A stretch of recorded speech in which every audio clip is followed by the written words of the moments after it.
Comment un médecin de famille, un homme respecté, même aimé, le pilier de sa petite communauté, comment devient-il l'un des tueurs en série les plus prolifiques de l'histoire moderne? Et la vraie question, celle qui dérange le plus, c'est comment a-t-il pu assassiner des centaines de ses patients pendant plus de 20 ans sans que personne, mais personne, ne s'en rende compte? Aujourd'hui, on plonge dans le cas vraiment troublant du Dr. Harold Shipman qui pratiquait dans la petite ville de Hyde en Angleterre. Pour faire ça, on se base sur des sources assez solides, les conclusions de l'enquête officielle du gouvernement britannique, des audits cliniques très détaillés et plusieurs articles qui ont tenté de reconstituer cette histoire effroyable. Notre but, c'est pas juste de raconter les faits, mais de vraiment essayer de comprendre le comment. Comment une chose pareille a pu être possible. Pour commencer, il faut s'imaginer être un patient à Hyde dans les années 80-90. Pour tout le monde, Harold Shipman, ou Fred, comme certains l'appelaient, c'était le médecin idéal. Ah oui, l'image parfaite. Exact. Il avait plus de 3000 patients, un cabinet qui fonctionnait bien, marié, père de 4 enfants. Il faisait même des visites à domicile, ce qui devenait rare. Fait qu'il a vraiment su gagner la confiance de tout le monde, surtout des personnes âgées. Ses patients l'adoraient. Pour beaucoup, c'était le meilleur médecin en ville. Point final.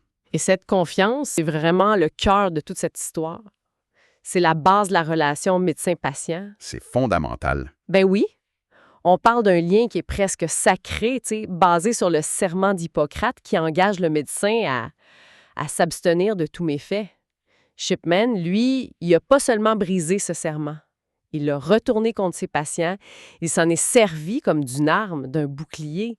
La confiance qu'on lui portait est devenue le voile parfait pour cacher l'inimaginable. Pour essayer de comprendre d'où ça vient, les sources nous ramènent à ses débuts. Il est né en 1946, famille de classe ouvrière. Il était apparemment très, très proche de sa mère, Vera. C'est ça. Le gros drame de sa jeunesse, c'est qu'à 17 ans, il l'a vu mourir d'un cancer du poumon. Il est resté à ses côtés jusqu'à la fin. Il était témoin des injections de morphine que le médecin venait faire pour soulager ses douleurs. C'est un point sur lequel beaucoup de criminologues se sont penchés. Ils y voient un possible, un élément déclencheur. Une explication. Une théorie, en tout cas. L'idée, c'est que des années plus tard, en administrant lui-même des injections mortelles, il tentait peut-être de recréer et surtout de contrôler une situation où, adolescent, il s'était senti complètement impuissant. OK, reprendre le contrôle sur la mort, en quelque sorte. Exactement. Mais attention, ça reste une théorie. Ce qui est factuel, par contre, c'est qu'il y a eu des signaux d'alarme bien plus concrets et bien avant les meurtres en série. Ah oui? Lesquels? Dès 1975. Il commençait à peine sa carrière et il s'est fait prendre la main dans le sac. Déjà? Oui, il falsifiait des ordonnances de pitidine, un analgésique très puissant, pour sa propre consommation. Pour lui-même? Pour lui-même. Il a été condamné, une amende, une courte cure de désintox. Mais le plus fou dans tout ça, c'est qu'après, il a été autorisé à continuer de pratiquer la médecine. C'est pas vrai. C'est là qu'on a la toute première et immense défaillance du système. On lui a, dans le fond, donné le feu vert pour la suite. C'est incroyable. Le système l'a attrapé et l'a juste laissé repartir. Et la suite, justement, c'est ce rituel qui va durer plus de 20 ans. Comment il s'y prenait concrètement?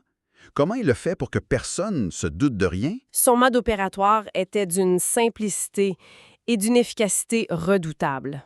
Il ciblait presque exclusivement des patients âgés qui vivaient souvent seuls. Le profil parfait. Oui. Il profitait de ses visites à domicile pour passer à l'acte loin des regards. Et son arme? Son arme de choix, c'était une injection. Une dose mortelle de diamorphine. Donc, de l'héroïne de qualité médicale, en gros. Pourquoi cette drogue-là en particulier? C'est très spécifique. C'est un choix terriblement intelligent d'un point de vue criminel. Parce que les symptômes d'une surdose de diamorphine chez une personne âgée, ça ressemble à s'y méprendre à une mort naturelle. Une crise cardiaque ou quelque chose comme ça? Exactement. Une crise cardiaque, une défaillance respiratoire, des causes de décès très communes à cet âge. Sans une autopsie ciblée pour chercher cette substance précise, ce qui était rarissime à l'époque pour des décès à domicile, c'était pratiquement indétectable. L'arme parfaite pour un médecin. C'est glaçant. Il commettait le crime et il le maquillait en même temps. C'est ça. Et le rituel ne s'arrêtait pas là. Après l'injection, il restait souvent sur place, parfois il prenait une tasse de thé, jusqu'à ce que la patiente décède. Il attendait. Il attendait. Ensuite, c'est lui-même qui remplissait le certificat de décès. Il ajoutait des fausses informations dans le dossier médical de la victime, une soudaine dégradation de son état, un nouveau symptôme, tu sais, Pour que tout ait l'air logique. pour que tout soit cohérent. Et la dernière étape, c'était d'appeler la famille pour présenter ses condoléances en jouant le rôle du médecin dévoué et attristé. L'audit clinique qui a été fait après son arrestation a dû révéler des choses assez capotées, j'imagine. Le mot est faible. L'analyse statistique de sa pratique était accablante. Sur une période donnée, on a découvert qu'il y avait eu 236 décès à domicile de plus chez ses patients que chez ses confrères de la même région. 236 de plus. C'est énorme. C'est un chiffre qui n'a pas de bon sens. Les données ont aussi montré une tendance bizarre. La plupart des décès survenaient l'après-midi. Et Shipman était beaucoup plus souvent présent au moment de la mort que n'importe quel autre médecin. Un autre drapeau rouge. Et un autre détail troublant a émergé. De nombreuses victimes ont été retrouvées entièrement habillées, souvent assises dans leur fauteuil. Pas l'image qu'on se fait d'une personne très malade qui meurt dans son lit. Et pour la drogue, comment il faisait pour s'en procurer autant sans que ça paraisse? Encore une fois, il a utilisé son statut de médecin. La méthode était simple, il surprescrivait de la morphine ou de la diamorphine à des patients qui étaient vraiment en fin de vie, atteints de cancer, par exemple. Ah, OK. Mais au lieu de leur donner toutes les doses, il en gardait une partie pour lui. Il se créait son propre stock mortel. Dans le fond, il volait aux mourants pour tuer les bien portants. Donc pendant plus de 20 ans, ce rituel se répète des centaines de fois. Est au-dessus de tout soupçon, protégé par sa blouse blanche. Ce qui est fou, c'est que sa chute vient pas d'une enquête policière brillante, mais d'une erreur de sa part. Une erreur presque grossière motivée par l'argent. C'est exactement ça. C'est son arrogance qui finit par le perdre. Le 24 juin 1998, il tue une de ses patientes, Kathleen Grundy. Elle a 91 ans, c'est l'ancienne mairesse de Hyde, une femme très active et surtout en excellente santé. Et c'est là que Shipman dérape. Mais attends, les sources mentionnent qu'il y avait déjà eu des alertes avant ça, non? Des gens qui avaient des doutes? Absolument. Et c'est peut-être l'aspect le plus tragique de l'histoire. En mars 1998, quelques mois avant le meurtre de Mme Grundy, une autre médecin de la région, le Dr Linda Reynolds, a commencé à s'inquiéter. Oui, elle a remarqué un taux de mortalité anormalement élevé chez les patientes de Shipman. Elle a fait des calculs et a réalisé que le nombre de certificats de crémation qu'il signait était beaucoup trop important. Elle a partagé ses craintes avec le coroner qui ensuite a contacté la police. Et donc, une enquête a été ouverte. Qu'est-ce qui s'est passé? Une enquête a bien été ouverte, mais elle a été bâclée. C'est l'exemple parfait du biais d'autorité. Les deux enquêteurs sans formation médicale sont allés interroger Shipman. Eux-mêmes. Oui. Il les a reçus, très coopératifs. Il leur a montré ses dossiers, qu'il avait lui-même falsifiés, évidemment. Les policiers, impressionnés par le statut du bon docteur, n'y ont vu que du feu. Ils l'ont cru. Ils ont conclu qu'il n'y avait aucune raison de s'inquiéter. L'affaire a été classée. C'est à peine croyable. Il a eu un avertissement et s'en est sorti. Il y a pire. Un chauffeur de taxi local avait aussi confié ses soupçons à la police. Il leur a dit en gros... C'est bizarre, je conduis plein de petites dames âgées au cabinet du Dr Shipman. Elles ont l'air en pleine forme et quelques jours plus tard, j'apprends qu'elles sont mortes. Et ils n'ont rien fait. Ces craintes ont été complètement ignorées. Fait que là, il se sent probablement intouchable, et c'est là qu'il commet l'erreur fatale avec le testament de Kathleen Grundy. C'est ça. Quelques jours après la mort de Mme Grundy, sa fille, Angela Woodruff, qui est avocate, reçoit un document. C'est une nouvelle version du testament de sa mère. OK.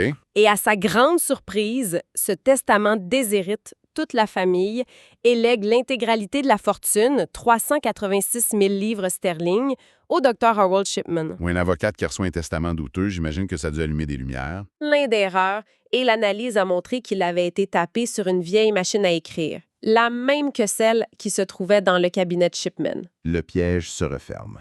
Pour Angela Woodruff, le doute n'est plus permis. C'est ça qui a mis le feu aux poudres et qui a démarré la vraie enquête. Alors, avec ce testament plus que suspect, j'imagine que la première étape pour la police, c'est de vérifier la cause réelle du décès de Mme Grundy. Exactement. C'est le moment charnière. La police, cette fois-ci beaucoup plus sérieuse, obtient l'autorisation de faire exhumer le corps de Kathleen Grundy. Et là, l'autopsie est formelle.